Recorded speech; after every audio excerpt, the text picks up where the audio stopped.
Greetings to the May 2020 graduates of Sul Ross State University. I certainly never expected to deliver my last commencement address by video. None of these temporary restrictions changes the significance of this event to you and to your university and how proud we are of your accomplishments. All of us at Sul Ross State University are committed to preparing you to live a life, not just get a job after graduation.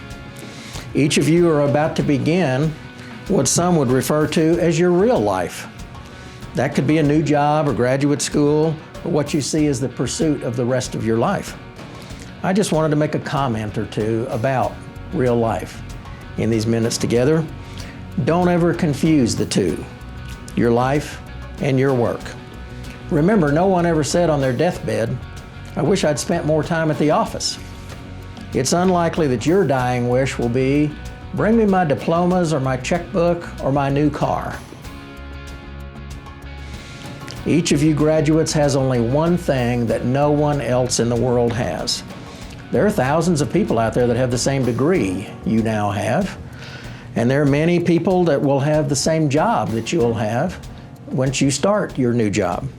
But you are the only person that has sole custody of your life, your particular life, not just your life at a desk or your life on a bus or in the car or at the computer, not just the life of your mind, but the life of your heart.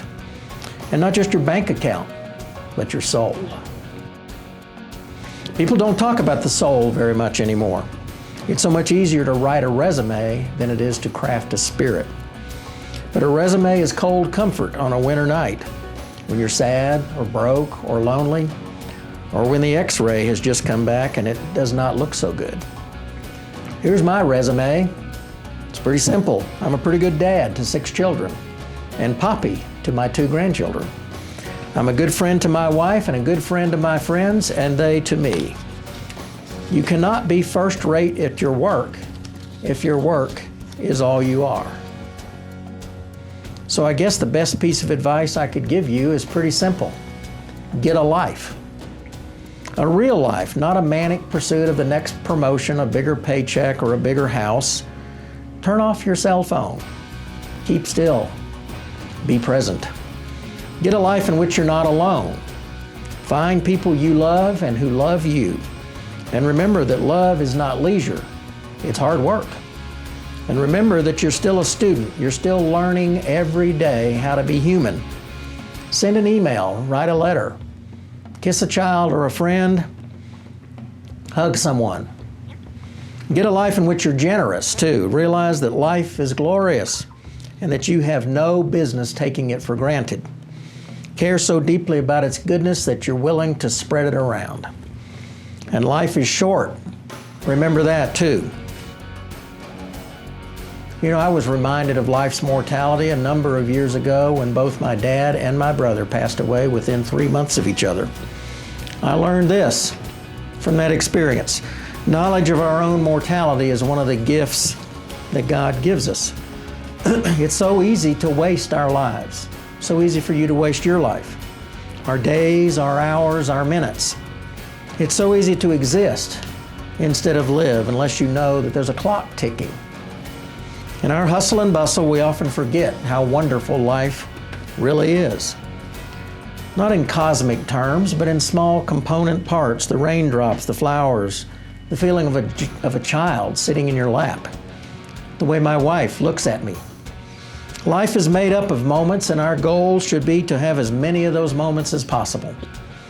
We have to teach ourselves how to make room for those moments, though, to love them and then to live, really live.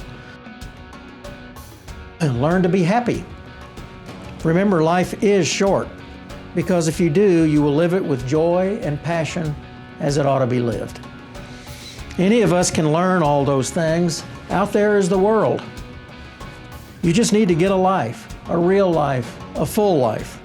A professional life, yes, but another life also. School never ends. The classroom is everywhere. The exam comes at the end.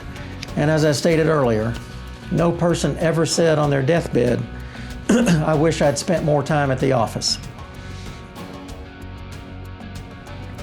I've been blessed with an amazing life. I'll just tell one little quick story. I recall once confessing to a group of colleagues that I was sleep deprived.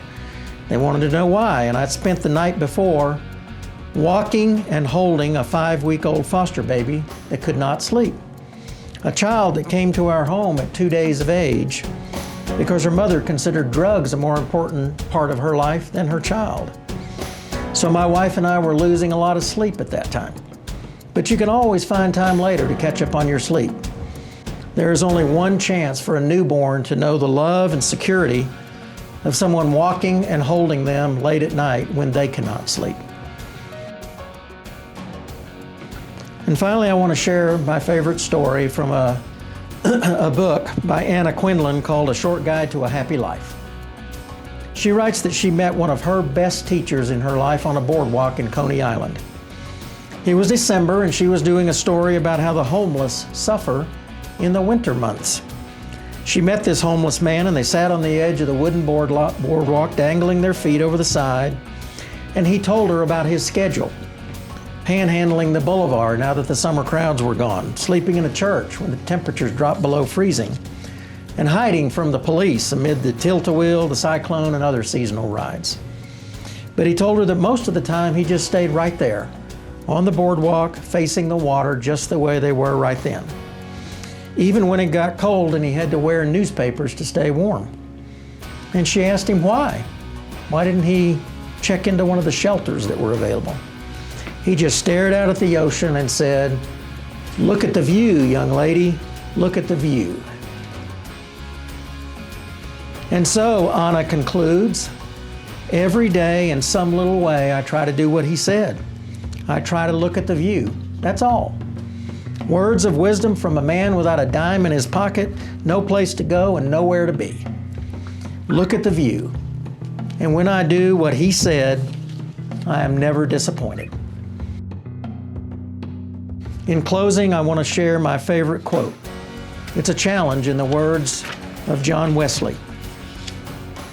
Do all the good you can by all the means you can, in all the ways you can, in all the places you can, at all the times you can, to all the people you can, for as long as you can. Thank you so much for the pleasure of serving as your president for the last 6 years. Thank you for welcoming me and my family. I bid you farewell and Godspeed. May God bless each and every one of you. Thank you.